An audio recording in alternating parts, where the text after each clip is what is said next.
Tedward. Welcome to Vermont. Welcome back to my 2023 Honda Civic Type R. We're following my buddy Kevin, who is the owner and proprietor of Craft Detailing, who actually did the paint protection film on this car and the ceramic coating on this and the BMW M5 that I own. And he's got a place up here now, and I've just been vacationing up here for a few days, and he said, hey, you're in town. Let's go for a drive. And I said, I've been looking forward to going for a drive, and now I get to follow him in his 911 Turbo S, cabriolet of course, and go see some beautiful roads up here. So I'm excited because I know my way around a little bit, but it's a little more fun when you're with a local. It's like summer up here right now though. It's 73 degrees. I was not expecting this to be late October weather in Vermont, but here we are.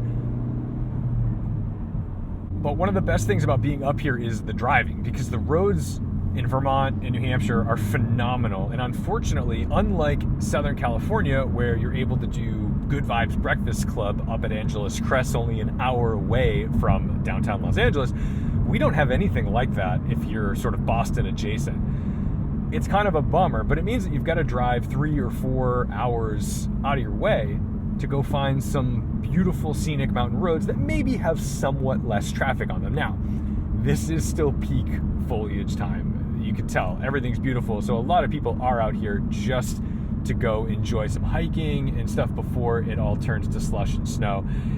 And that's a whole different atmosphere, because then all the ski people come out, and obviously this is a big ski town here in Stowe. Individual mode. And talk about this car for a second, because it's almost got 17,000 miles on it now.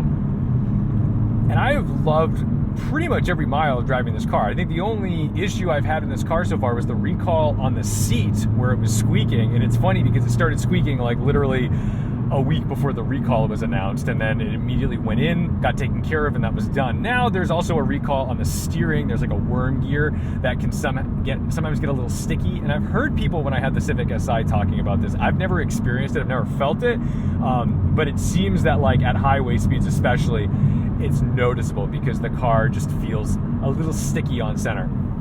I have not had that issue, and it will go in for the recall if it needs to, but otherwise I think I'm just so impressed by how fun this car is to drive, being a Honda Civic. It's a Type R, of course, which makes it quite a bit more extreme than the typical Civic, but this platform really lends itself to just being a fun sports car. So as much as I love Kevin's Turbo S, I can have quite a bit of fun in this thing.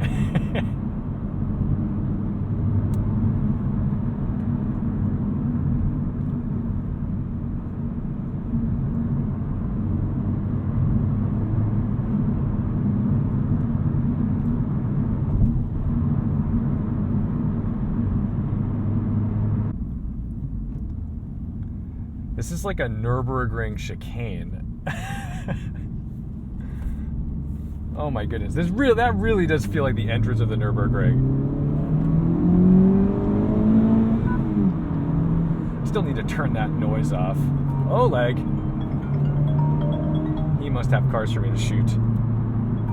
We will decline this for now. Oleg, I'll get back to you. That's Acton Auto Boutique. Man, everybody is calling me today. There's no such thing as vacation when you work for yourself.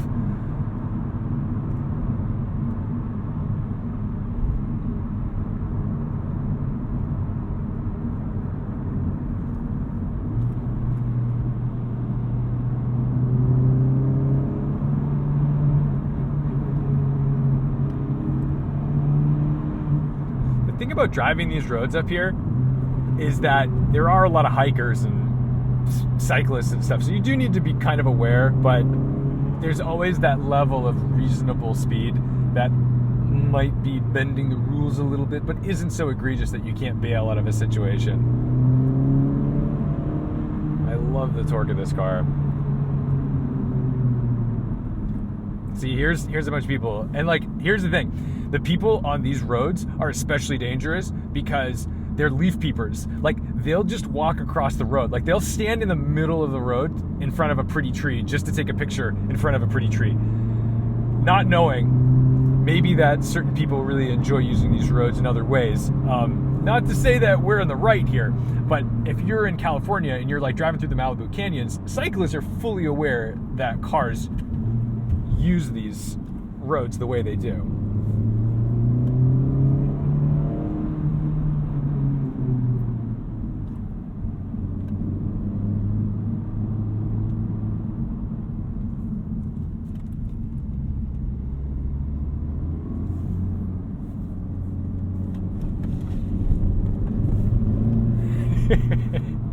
This diff doing a lot of work. And the thing is, you do need to be careful around these corners. Like if someone comes down, you're not in good shape.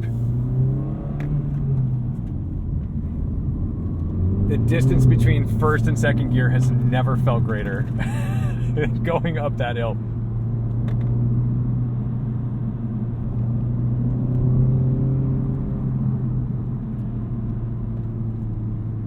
I wonder if anyone in Vermont does like toge runs up this, like the old Glendora Mountain Road videos. Look at this. If you hit this, you're toast. There's really no forgiveness on these roads. Like the rocks are part of the road. Oh, check this out. This is the thing. Everyone's gonna like slow down because they want to see the waterfalls. Look at this. There's like waterfalls right on the road, which today, very pretty. But Vermont has actually been having a lot of problems with flooding. I know a friend who, I wouldn't say a friend, like an Instagram acquaintance, I suppose. But his house got washed away by a river that his house is built on. And the flooding in Vermont has become so severe that it's starting to be a pretty regular occurrence that just wipes out towns.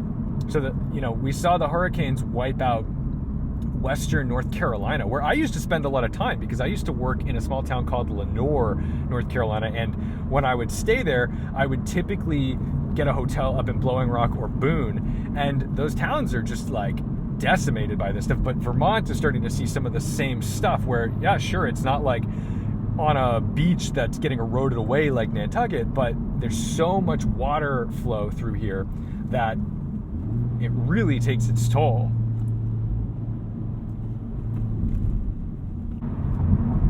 This Type R, though, has just been so wildly effective in what its purpose is. And by that, I mean, it's fuel efficient. It's relatively inexpensive for things that it could compete with on a racetrack. So sure, for a Civic, it's an expensive Civic. I'll give you that. But 45 grand for a car that can do what this car does in a corner and the enjoyment it can put on your face while having a 4-cylinder turbo engine that gets like 30 miles per gallon on the highway. And I drove up here for, I think, 3.5 hours on the highway, and I was booking it. I mean, I was probably sitting at about 85 or 90 miles an hour, and it got 25 miles per gallon. I mean, that's pretty darn good at speed. Not to mention the fact that if things go wrong in this car, you blow a transmission, you blow an engine. I mean, I don't know how you would do that, but you could. It's not that expensive to replace. If you blow an engine in a Porsche, you're out 30, 40 grand minimum. In this, like 6, it's not that crazy. Which again, I mean, maybe these aren't things you like necessarily factor into your normal car purchases, but it does just give you a little more freedom to use and abuse the thing and put miles on it. Not to mention the fact that the maintenance is pretty inexpensive. I've just been doing oil changes every 5,000 miles, which it actually says to do. Like when I get to that 5,000 mile mark, the oil life is actually saying, hey, we're here. You're at 10%, which in a lot of cars, they try to stretch the oil changes to like 12 to 15,000 miles so frequently that you're like, dude, I'm not going to do this. My BMW is like that, my M3. And maybe that 10W60 could last that long. I don't think I would do that. That's too risky because that was an expensive engine. And if something did go wrong with that and it was simply because I wasn't lubricating it properly, that would be real silly. And if not lubricating properly means following the car's instructions, that's crazy. Because remember, a lot of these cars, they'll offer like a free maintenance program where they'll say, oh, your first year of maintenance is free, or we'll do your first 2 oil changes. Well, what they're trying to do is they're trying to like stretch those oil. This is maybe a little too conspiratorial. I'm not saying this from the perspective of a engineer from an OEM. I'm just saying as a consumer, it sometimes feels like they're really trying to stretch those oil changes as long as they can, so that way they can say they're doing a free maintenance program while simultaneously not spending very much money. Because if they were doing that for like 30,000 miles, well, every 5,000 miles, it's quite a few more oil changes than every 12 or 14. I don't think I've ever been in this town before, and this is one of the reasons why it's more fun to go with someone who lives around here, because you will miss that kind of stuff.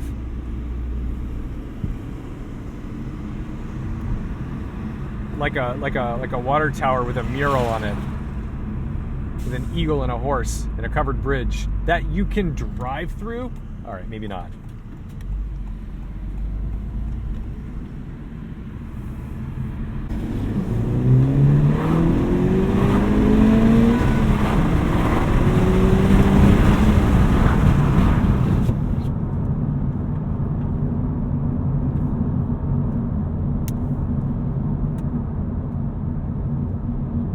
Drivability-wise, the Type R has been great to live with, aside from the fact that it's a little loud, which I don't actually hold against it. The road noise, it's hard to hold road noise against a sports car.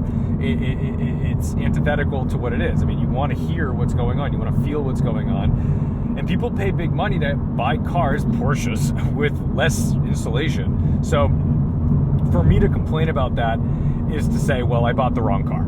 If I'm going to complain about road noise, then I should have bought a sport touring hybrid or something like that. And that's true. So I don't hold that against it, but if it is something that you're considering where you're like, well, I just want the top of the line Civic that's fun to drive, but I also want it to be somewhat luxurious, like this isn't necessarily going to be it. There's no heated seats. It's a bit loud. The sound system is good, not great. And the Apple CarPlay, I basically just had to disable navigation because this older generation of the infotainment system is slow, and it just can't handle all of it. So Waze would get all jumbled. I should have gone a little slower over that, but that's okay. I have a wheel and tire package, so if I bust wheels and tires, well, they're insured, and I'll just get new ones for free.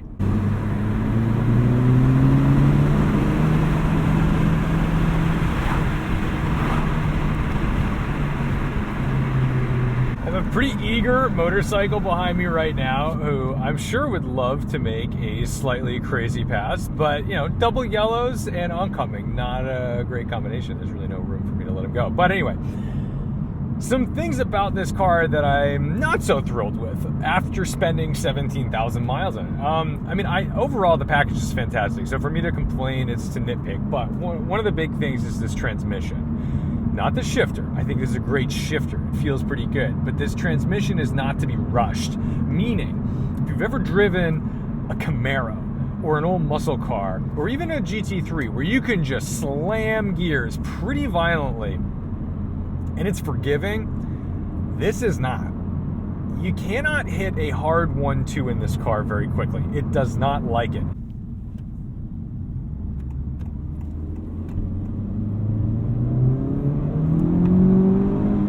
But I do love the differential in this car. I think that is some really special sauce that this thing has up its sleeve as a superpower, really. Because the way this can put down power as a front-wheel drive car will make you a believer. If I could make one really big change to this car, it would be that it was designed with a naturally aspirated engine that revs to 9,000 RPM, and maybe I would happily sacrifice a little bit of power. If this had like 280 horsepower, but revved to $9,000 and was NA, I think I'd be on board. And I think it would solve every problem that people have had with these cars, whether it's trying to stay in boost between that 1-2 shift or the cooling issues. I think all of the cooling issues would be completely solved if this didn't have a turbo. You know, when you introduce forced induction, that's where things just start to get way more complicated. Look at this. Single track bridge. Does the turbo even fit? Barely.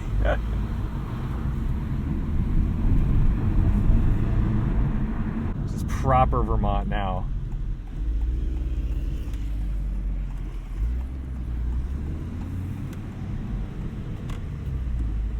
Oh, that's gorgeous.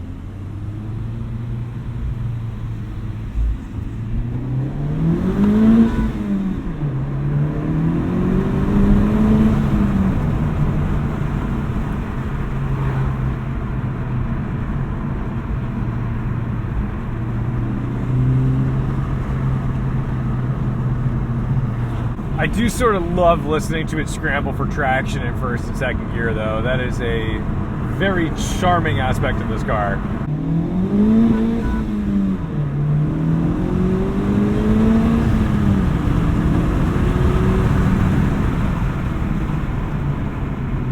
And the brakes in this car are so good, are so wildly perfectly matched to this car.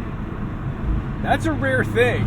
You know, this is one of the things that, like, I don't think the Elantra N, I'm gonna get flack for this, I don't think the Elantra N has brakes like this. And I think the Civic just goes above and beyond in really matching its power and performance and balancing it all. And that's something that Honda's really good at. You know, Honda is very rarely the company that has everything going for it. They're not usually like, hey, look, we have the most powerful this or that. They don't do that. But what they do is they usually make the most well-rounded packages. So when they come out with this, with 310 horsepower, like, you better believe they're going to make everything balanced, and it's going to drive every bit as good as the way, like, Porsche would set up a car with 500 horsepower. The suspension is stiff, and it's a thing that the Acura Integra Type S figures out. That car's module allows it to go a little, like one stage softer in each setting. So it's comfort, sport, and I guess Sport Plus. I don't remember what they call it in Acura language, but what would be Plus R in this car. It's all toned down one, which makes the car make a lot more sense, because Plus R mode has this stiff suspension that I think would only make sense on a perfectly repaved Nürburgring. It's not very good on any regular roads. So my individual mode, like, I leave it in comfort mode because I'm on a regular road. What I don't want to happen is to hit a bump and basically pogo stick over it. You want the suspension to always do its best job of putting the tire back on the ground. And if it's floating over the bumps because it's too stiff and it's bouncing, well, that's not good. So that's where being stiff is not great. And a lot of people mistake that when they do go and modify their own suspensions on any car, really. But just going stiffer does not necessarily make for a better handling car. In fact, going stiffer is a very advanced thing as far as driving is concerned. If you're not familiar with how to read the feedback from your car through your butt, through the seat, through the steering wheel, through the throttle, well, you're gonna have a real hard time driving that car, because body roll kind of allows you to literally lean into something and test the waters and see what's going to happen. Whereas when you don't have any body roll and you get this car super duper stiff, things happen so quickly. You know, you turn in, and if the front end is going to wash away, you're not going to find out until it's already gone in a very, very, very stiff vehicle. Check out the cows. Oh, they're little guys. I should say girls. They're just little. Cute.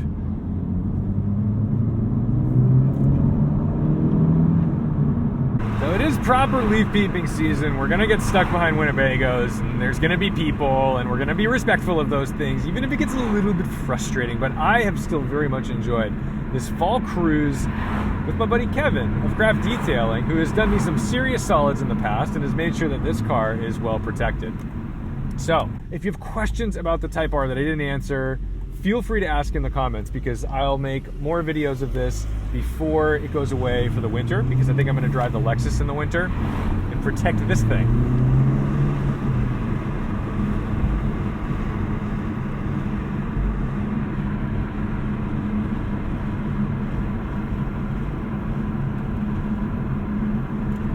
So thank you so much for watching, liking, commenting, and subscribing. Don't forget to respect the drive, and I'll see you in the next one.